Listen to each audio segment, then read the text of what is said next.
इस ब्रह्मांड में सबसे ज्यादा कंफ्यूजिंग कैरेक्टरिस्टिक है टाइम, और जितना कंफ्यूजिंग है ये उतना इंटरेस्टिंग भी।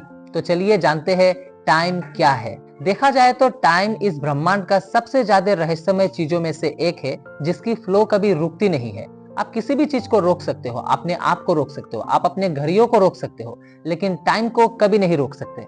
टाइम का कोई फिजिकल अपीयरेंस भी नहीं है, मतलब मैटर, एनर्जी, स्पेस जैसा इसका कोई अस्तित्व भी नहीं है, लेकिन इसी पे पूरा यूनिवर्स बाउंड है। अब तक मैंने जो कुछ भी बताया ये सब तो टाइम के प्रॉपर्टीज है। इसका डेफिनेशन क्या है, मतलब टाइम है क्या?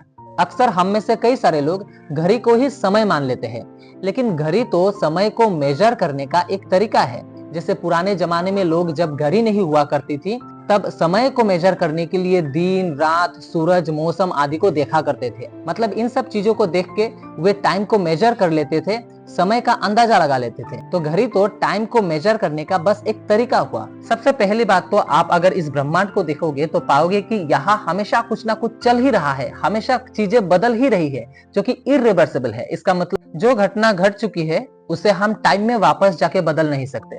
मतलब जो हो चुका सो हो चुका। इसी से हमें टाइम का एक प्रॉपर्टी पता लगता है कि टाइम हमेशा फ्लो करती रहती है आगे की तरफ, कभी टाइम में हम पीछे नहीं जा सकते। और फिजिक्स में इसे एरो ऑफ टाइम कहते हैं, जो हमेशा पास्ट से प्रेजेंट के थ्रू फ्यूचर तक जाता है। मतलब आपने एक कागज को जलाया, उस कागज को जलने के बाद आप पहले जैसे अवस्था में कभी नहीं पा सकते। एक अंडे को फोड़ा, उस अंडे को फिर जोड़ के आप पहले जैसे अवस्था में नहीं पा सकते। इसका मतलब इस ब्रह्मांड में हर एक चीज हमेशा ऑर्डर से डिसऑर्डर के तरफ आगे बढ़ता है, और इसी को हम फिजिक्स में एंट्रोपी कहते हैं, जो हमेशा बढ़ती रहती है। मतलब पहले तो कोई भी चीज ऑर्डर में रहेगी, फिर वो हमेशा डिसऑर्डर के तरफ आगे बढ़ती रहेगी। और इसी एंट्रोपी से हम टाइम को और टाइम की डायरेक्शन को डिफाइन कर सकते हैं। मतलब यूनिवर्स में बढ़ती हुई एंट्रोपी ही हमें टाइम का एहसास दिलाती है। क्या इसका मतलब टाइम सिर्फ एक एहसास है, एक परसेप्शन है, कि इसकी कोई फिजिकल अपीयरेंस भी है? ये एक इल्यूजन है कि रियल में भी एग्जिस्ट करती है? नॉर्मली हम रियल किस चीज को मानते हैं?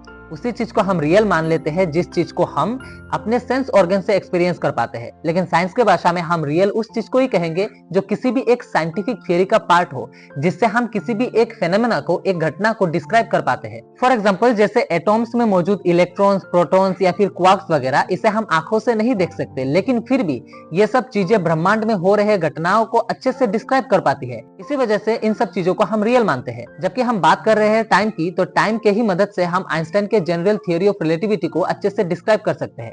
लेकिन आइंस्टाइन के जनरल थ्योरी ऑफ रिलेटिविटी कई सारी चीजों में फेल होती हुई दिखती है, जैसे कि ब्लैक होल के सिंगुलरिटी में क्या होता है। क्वांटम थ्योरी को भी आइंस्टाइन के general theory of relativity support नहीं करता। जनरल थ्योरी ऑफ रिलेटिविटी में टाइम को एक डायमेंशन माना गया है, और वही क्वांटम थ्योरी में एरो ऑफ टाइम जैसा कुछ होता ही नहीं है। क्या इसका मतलब टाइम सिर्फ एक इल्यूजन है? कुछ साइंटिस्ट का कहना है कि टाइम इस ब्रह्मांड का एक इमर्जेंट प्रॉपर्टी है। इसका मतलब ब्रह्मांड में हो रहे घटनाओं की वजह से टाइम पैदा होता है, और ये रियल है। टाइम को कंसीडर किए बिना इस ब्रह्मांड में हो रहे किसी भी घटना को हम अच्छे से डिस्क्राइब नहीं कर सकते। किसी भी साइंटिफिक थियरी को और उससे जुड़ी मैथमेटिकल इक्वेशन को हम सटीक तरीके से करेक्टली डिस्क्राइब कर ही नहीं सकते अगर हम टाइम को कंसीडर ना करें तो। फॉर एग्जाम्पल, आइंस्टाइन के general and special theory of relativity के हिसाब से स्पीड ऑफ लाइट कांस्टेंट है। मतलब किसी भी ऑब्जर्वर के लिए, चाहे वो रेस्ट में हो या ना हो, उसके लिए हमेशा टाइम की जो स्पीड है वो सेम रहेगी, कांस्टेंट रहेगी। लेकिन ये कैसे होगा? टाइम को एक वेरिएबल मानते हुए। इसका मतलब ब्रह्मांड के अलग अलग जगह टाइम का जो स्पीड है वो अलग अलग होती है। इसे टाइम डायलेशन कहते हैं। इसके बारे में अगर आपको डिटेल में जानकारी चाहिए तो डिस्क्रिप्शन में दिए गए लिंक से आप टाइम डायलेशन वाला वीडियो देख सकते हो। टाइम स्पीड एंड ग्रेविटी की वजह से स्लो या फास्ट होता है। इसका मतलब तेज गति से चल रहे एक इंसान के लिए रेस्ट में मौजूद एक इंसान के मुकाबले समय धीमा गुजरेगा। मान लो आप एक हाई स्पीड से चल रहे रॉकेट के अंदर बैठ के कहीं उड़ रहे हो, और मैं कहीं रुका हुआ हूँ, रेस्ट में मौजूद हूँ। तो मेरा घड़ी आपके घड़ी से फास्ट घूमेगा और आपका घड़ी स्लो घूमेगा। अब ग्रेविटी भी टाइम को स्लो कर देती है। इसका मतलब जितना ज्यादा ग्रेविटेशनल फोर्स उतना स्लो टाइम। जैसे कि मून और अर्थ को कंपेयर करोगे तो अर्थ का जो ग्रेविटेशनल फोर्स है वो मून के मुकाबले काफी ज्यादा है। इसका मतलब अर्थ पे टाइम थोड़ा सा स्लो चल रहा है और वही मून पे थोड़ा सा फास्ट। इसका मतलब ब्लैक होल जैसे बहुत ज्यादा ग्रेविटी वाले ऑब्जेक्ट में तो टाइम रुक ही जाएगा। हम इंसान जो मानते आ रहे थे कि टाइम एक कांस्टेंट है, मतलब सबके लिए बराबर स्पीड से चलता है, तो हमारे लिए ये थियरी यकीन करना काफी मुश्किल था। लेकिन जब इस चीज को, इस टाइम डायलेशन को एक्सपेरिमेंटली प्रूफ किया गया तो हमें मानना पड़ा कि टाइम डायलेशन जैसी चीज है। अंत में आपके लिए दो सवाल है।